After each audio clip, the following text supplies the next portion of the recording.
Okay, it is 7 p.m. So, hello everyone, good evening. It's a pleasure to be here with you all again.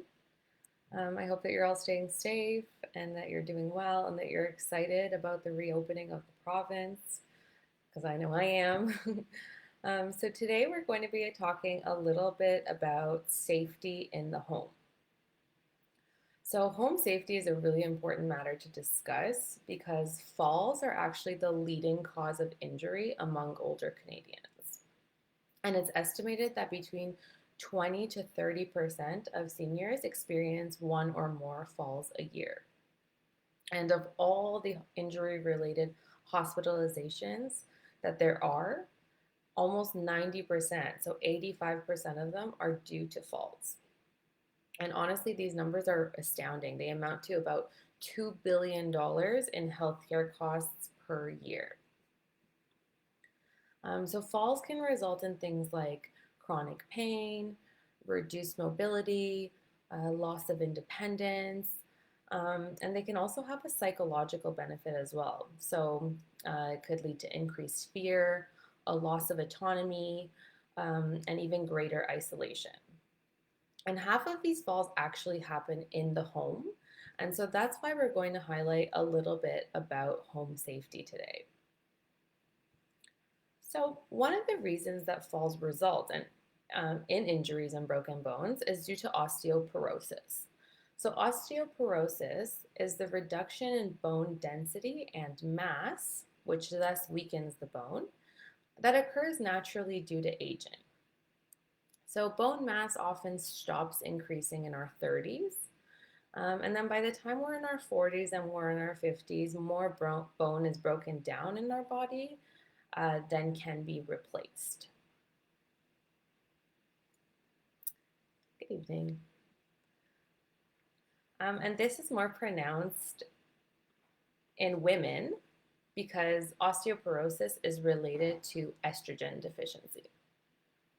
So women experience estrogen deficiency after menopause, and that's why menopause is actually correlated with this increased risk. So just to sum that up, two additional risk factors for falling are increased age, one, and being a woman, two, who is postmenopausal.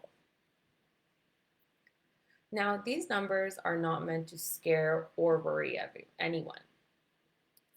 They're simply meant to inform about the reality of the situation and also highlight the importance of home safety considerations. But one of the things I also want to stress is it's important not to allow these numbers to deter you from physical exercise. And that might be the case because you might be thinking, well, falls can happen during physical exercise. And while that may be true, exercise still plays a vital role in maintaining strength and balance. And so it's really important to continue on with these things without letting this risk deter you. But there's a lot of things that you can do outside of physical exercise that can reduce the risk of falls. And a lot of these things are things that you can do in your home, small little changes that you can make in your house. And so we're going to go through some of these things together.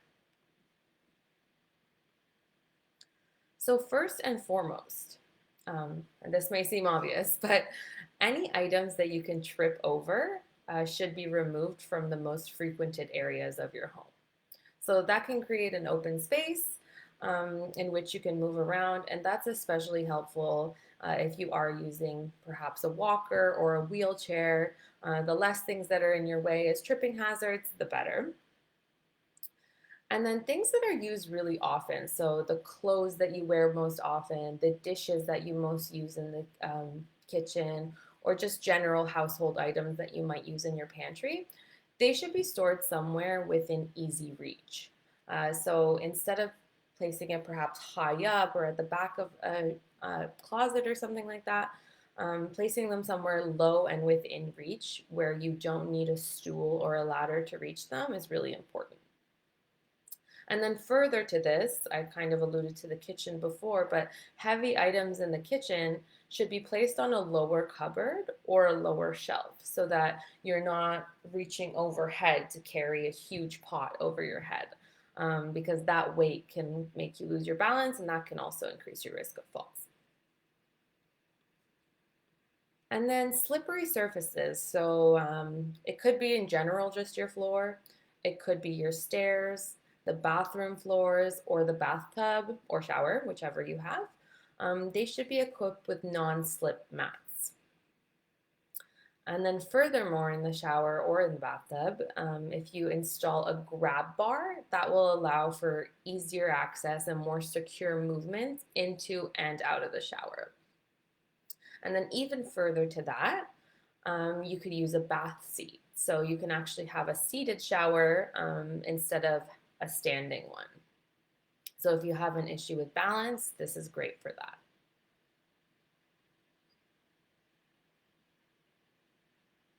And if those don't suffice, or if you have even further issues with the shower or tub, you could also replace your shower or tub with a walk-in model. So you contract a company to come do this. They would take apart your current bathroom situation and replace it with one of those walk-in models. So it is something to consider. It does greatly increase convenience. However, they can be costly. I don't know the exact prices, but it is in the thousands range. So it's not as easily accessible as some of the other things that I'm talking about currently. Staircases. Staircases is a big one. So most staircases already do have handrails, but some don't. So for the ones that don't, installing them would be a great start. And then taking that one step further, installing spotlights on them. So it doesn't need to be the built-in ones. It doesn't need to be fancy electrical wiring. You can even just purchase little spotlights from Home Depot or Amazon that are battery operated or click operated. And you can put that under the railing so that you can illuminate the stairs for the times when it's dark, because I'm sure we can all agree that staircases are a great falling hazard, whether you have issues with balance or not. We've all tripped over a stair or two. And then on the topic of spotlights in general, having a well-lit home is really important. So you could do that in many ways. You could leave the lights on. That's one way to do it. You could have night lights in all the different rooms if you want to move around at night, or if you get up when you're sleeping to go to the bathroom. You could have lamps on in different rooms. Or you can even install motion sensor lights. So this is great if you're going to get up in the middle of the night, but you don't want to reach for the light switch, and you just want to find your way to the bathroom and back to the bedroom. Motion sensor lights are a great alternative to this, to make for easy navigation so as to avoid tripping over something unnecessarily. And then another consideration for tripping is rugs and carpets.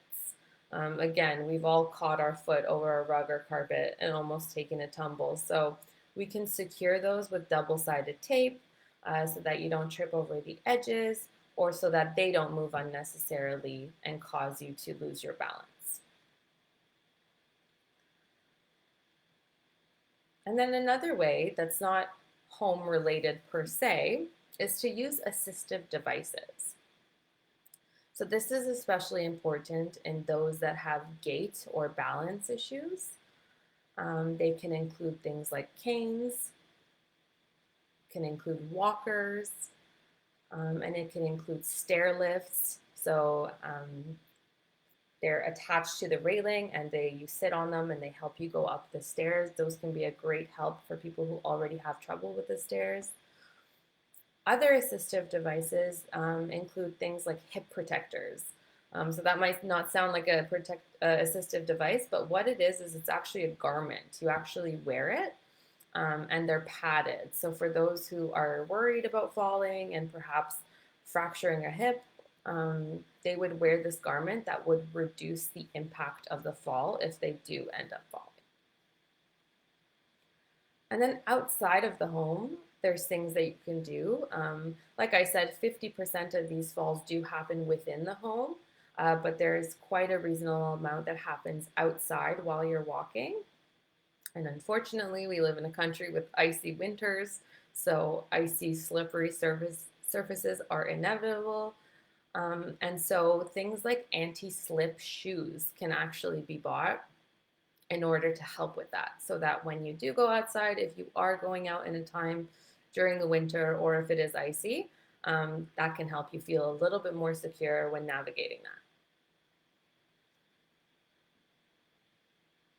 And then lastly, another consideration is the use of a personal emergency response system, which can be of great help. So these are things like medical alert bracelets or medical alert necklaces that can call for help with the help of a button. So all you do is you press the button on your bracelet or you press the button on your necklace and they call for help. However, there are also models that can detect falls automatically. So you wouldn't even need to press a button in this case.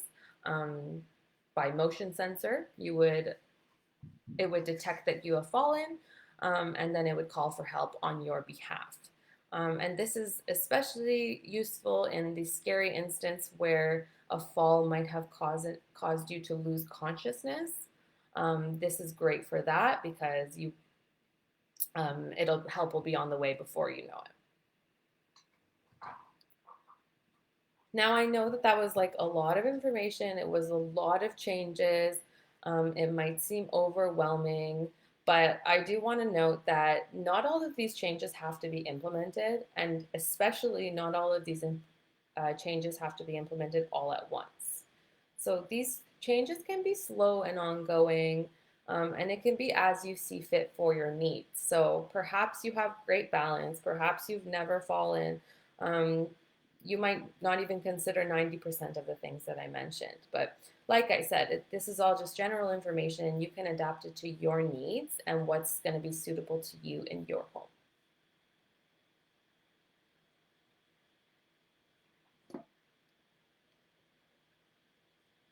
And then aside from that, outside of the home, I want to highlight the importance of continuing with all your routine checkups as well. This is because, of course, your overall health is going to play a role in your risk of fall and in your risk of injury. So, for example, bone mineral density scans, which is a routine checkup after a certain age. Continuing to do those is important because it might guide your risk of fracture or your risk of bone break. Another thing to continue checking up with is your vision, and then also yearly physicals.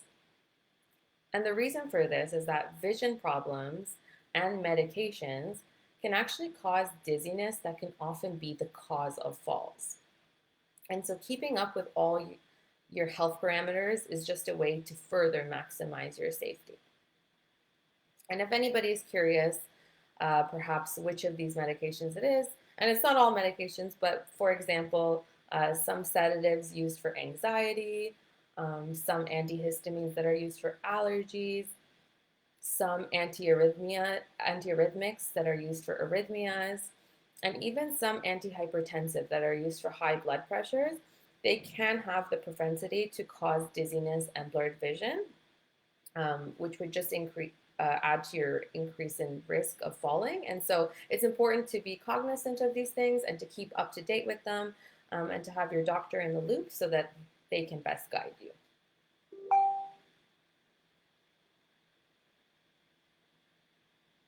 And then I also just wanted to talk about in case a fall or an injury does occur, I wanted to mention that it's wise to have a first aid kit at home.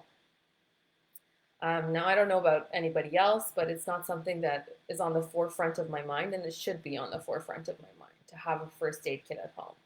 because you just never know, and it's better to be prepared than to be underprepared. So, things to include in your first aid kit. And again, these are just some suggestions. You could change this to your needs as you see fit.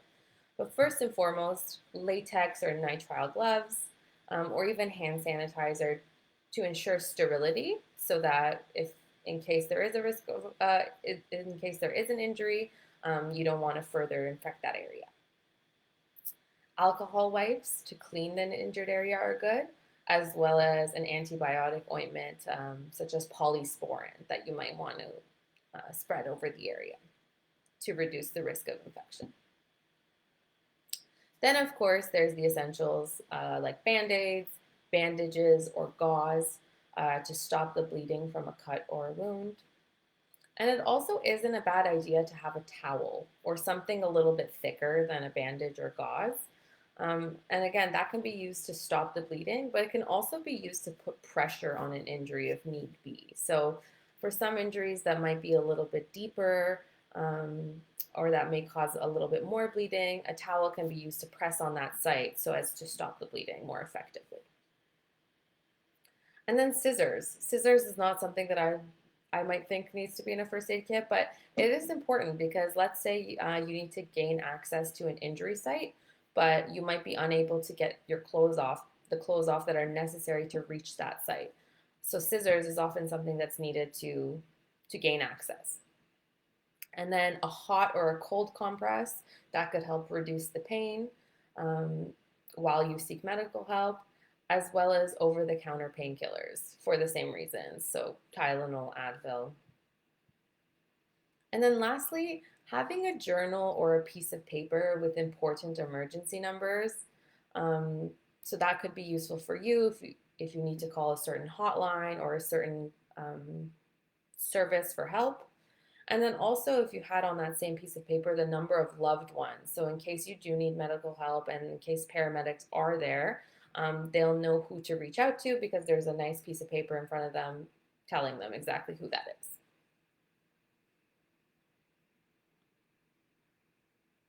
So that is all for tonight. I hope that was informative and it got you thinking about ways to maximize your own safety. And again, it wasn't at all to be scary or worrisome. It was just meant to be informative. So thank you so much for your time, and I welcome any questions or comments that you might have at this moment.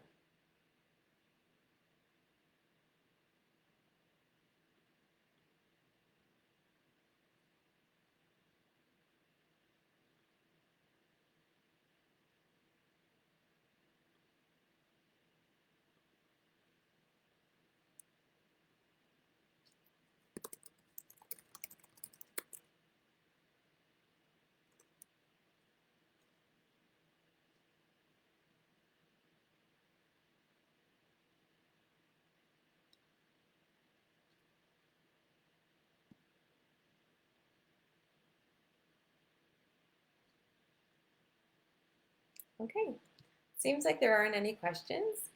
So again, thank you so much for your time and for your attention. I hope you all have a great evening, and I will see you again in 2 weeks. Good night, everybody.